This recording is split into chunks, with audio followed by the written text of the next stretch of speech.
passer à un autre volet, parce qu'il est exactement 54, on avait fini à 51, nous avons 3 minutes de retard sur le... C'est pas mal, on va essayer de se rattraper pour la suite. On va parler maintenant de 2025, des actions et des projets pour l'année qui arrive. J'appelle au micro Leïla Bernard, élue déléguée à la culture, pour une prise de parole qui pourrait s'intituler « Après le déluge est arrivé novembre, le mois de la réflexion ».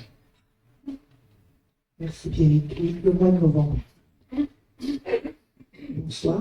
Vous vous en doutez, la catastrophe du 17 octobre nous a mis un vrai coup dur, d'autant qu'on ne s'y attendait pas. Et oui, bien souvent, de nos imaginaires craintifs, on n'envisage pas de telles catastrophes, qui n'arrivent qu'aux autres, c'est bien connu. Et même si on sait que le dérèglement climatique est bien réel, et qu'on en subira les conséquences, c'est quand même plus compliqué d'admettre que nous aussi, nous pouvons être directement touchés. Car tant qu'il y a de la musique, tout le monde danse, et c'est probablement le propre de l'âme humaine. De plus, en réalité, nous n'avons aucune certitude que de nouveaux dégâts viennent anéantir. Qu'est-ce que je raconte?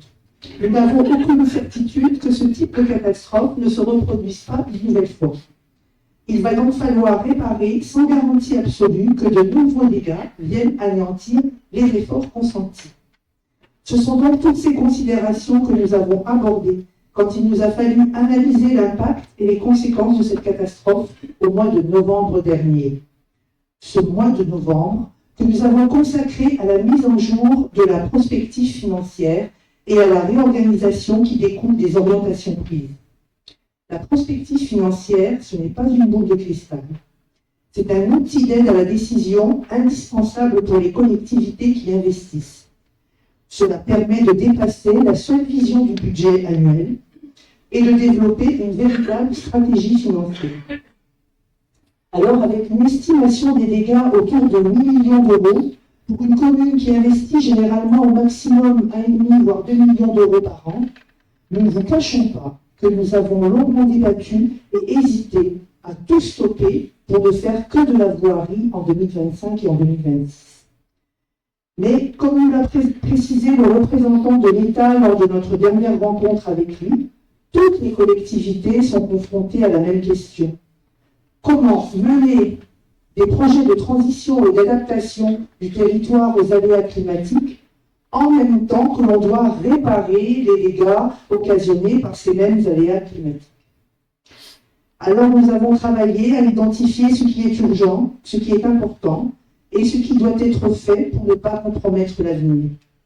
À l'issue de ce travail, les conseillers municipaux se sont accordés en commission générale le 29 novembre dernier sur ces 4 priorités.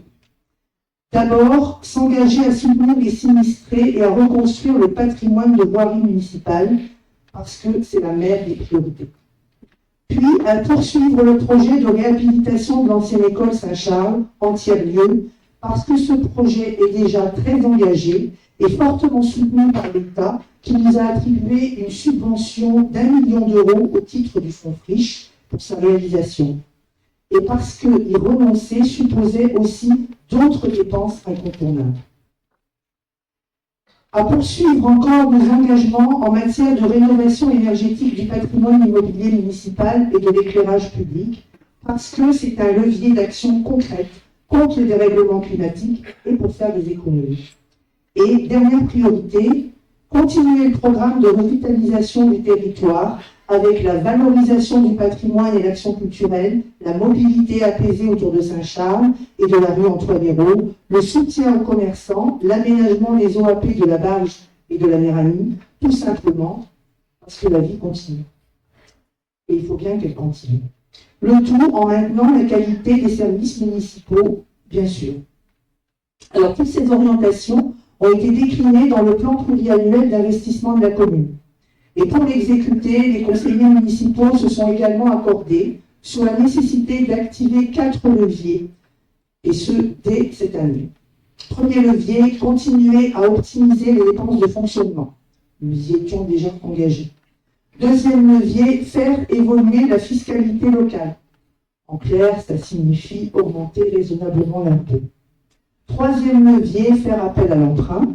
Et pour finir, procéder à la vente de bâtiments que nous n'avons plus les moyens d'entretenir pour certains. Alors, c'est pas parce que c'est nous, mais il faut souligner que les choix qui sont faits sont courageux et ambitieux, car la marche à franchir est haute, notamment en termes de moyens financiers. Nous nous appuyons pour cela sur l'expérience d'autres collectivités, sur la Banque des territoires et sur nos partenaires financiers que sont l'État, la région et le département. Vu le contexte actuel, ces choix reposent nécessairement sur plusieurs hypothèses. Vous vous en doutez, à ce jour, nous n'avons aucune idée du montant de la subvention qui nous sera octroyée par l'État pour le programme de reconstruction des voiries.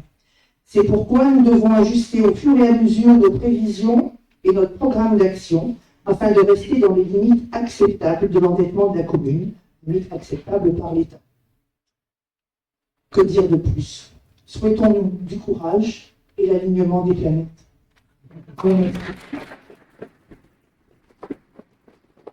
Merci.